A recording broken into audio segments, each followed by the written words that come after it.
माँ तो हर औरत को कहा जा सकता है जो हमें निस्वार्थ प्रेम करे, जिसके स्नेह भरे आशीर्वाद से हर मुश्किल आसान लगने लगे, जो दोपहरी भरे जीवन में पेड़ की शीतल छाया सा एहसास दिलाती हो। मैं एक बच्चे की नहीं, कई बच्चों की मां हूं। संध्या जी ने वर्षा जी को कहा। संध्या जी की अपनी कोई संतान नहीं है। संध्या जी ने अपने घर में नीचे बड़ा कमरा आंगनवाड़ी केंद्र वालों को किराए पर दिया हुआ था। वर्षा जी आंगनवाड़ी केंद्र की सुपरवाइजर है। बच्चे और बच्चों की माएं सभी संध्या जी को मौसी कहकर ही बुलाते हैं। संध्या जी की शादी 15 साल की उम्र में हो गई थी।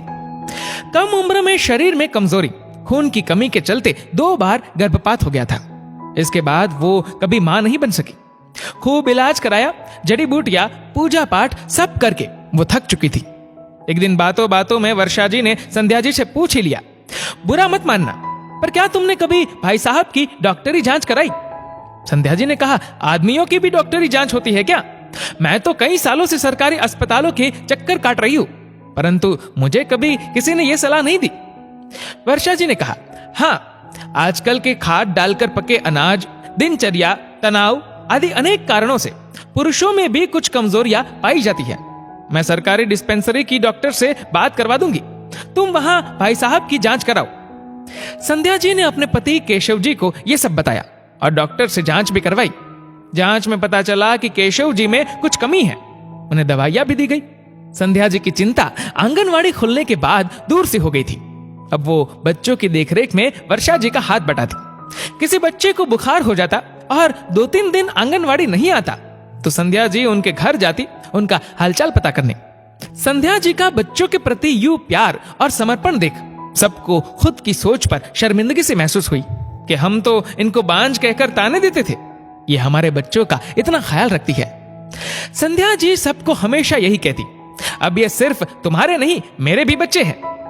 वर्षा जी ने कहा, संध्या जी, आपका प्यार और समर्पण देखकर तो मैं हैरान हूं। सच में आपने साबित कर दिया कि सिर्फ जन्म देने वाली मां ही मां नहीं होती। और देखिए, आपके समर्पण का ही नतीजा है कि अब जो बच्चे प्ले स्कूल जाते थे वो भी यहां आने शुरू हो गए हैं।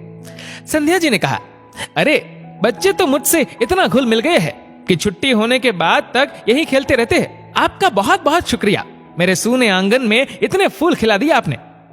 वर्षा जी ने कहा, भाई साहब का इलाज चल रहा था ना, कुछ उम्मीद है अब? संध्या जी ने कहा, नहीं, डॉक्टर कह रहे हैं दवाई लेते रहो, बाकी उम्मीद कम ही है। वर्षा जी ने कहा, कोई नहीं, कम से कम आपके अंदर जो हीन भावना थी खुद को लेकर, जो परेशानी थी, वो तो कम हो गई ना।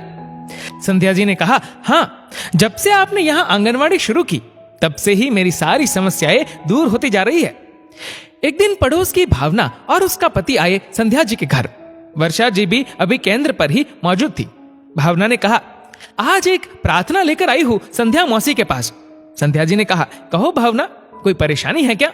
तुम्हारा पति काम पर जाने लगा फिर से? भावना ने कहा, नहीं, अभी काम छूटा हुआ है। 3 बेटियां हैं और घर चलाने के लिए मुझे भी काम पर जाना पड़ेगा। मेरी आपसे हाथ जोड़कर विनती है एक। कहते हुए मन तो बहुत रो रहा है, पर क्या करूं, मां हूं ना, बच्चे के भले के लिए कुछ भी कर जाऊंगी। संध्या जी ने कहा, बताओ मैं क्या कर सकती हूं तुम्हारे लिए? भावना ने कहा, मौसी, आप मेरी एक बेटी को गोद ले लो, मेरी जिम्मेदारी कम हो जाएगी और मेरी बेटी का भविष्य भी सुधर जाएगा। संध्या की आंखों में आंसू आ गए। फिर उन्होंने खुद को संभालते हुए कहा, कोई बात नहीं, तुम काम ढूंढ लो, तुम्हारी बेटियों का ध्यान मैं रख लूंगी। अभी जल्दबाजी में इतना बड़ा फैसला ना करो। भावना ने कहा, नहीं, मैं जल्दबाजी नहीं कर रही, बहुत सोच समझ के मेरे पति और मैंने ये फैसला किया है। कम से कम एक बेटी का भविष्य तो सुरक्षित हो जाएगा। मेरी बच्ची को रोज मैं आंखों के सामने पलता हुआ देखूंगी। आपसे बेहतर मां उसे कहां मिलेगी? संध्या जी ने कहा, मैं अकेले ये फैसला नहीं कर सकती। शाम को मेरे पति आएंगे, उनसे पूछकर बताऊंगी। तब तक तुम फिर से सोच लो एक बार।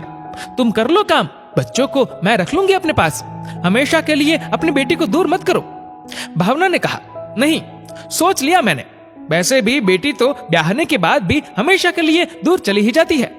इससे पहले मैं उसको एक अच्छा भविष्य दे पाऊं तो इससे खुशी की बात क्या होगी मेरे लिए? आप मना लेना केशव जी को, मेरी बेटी का जीवन सुधर जाएगा। संध्या जी ने केशव जी से बात की।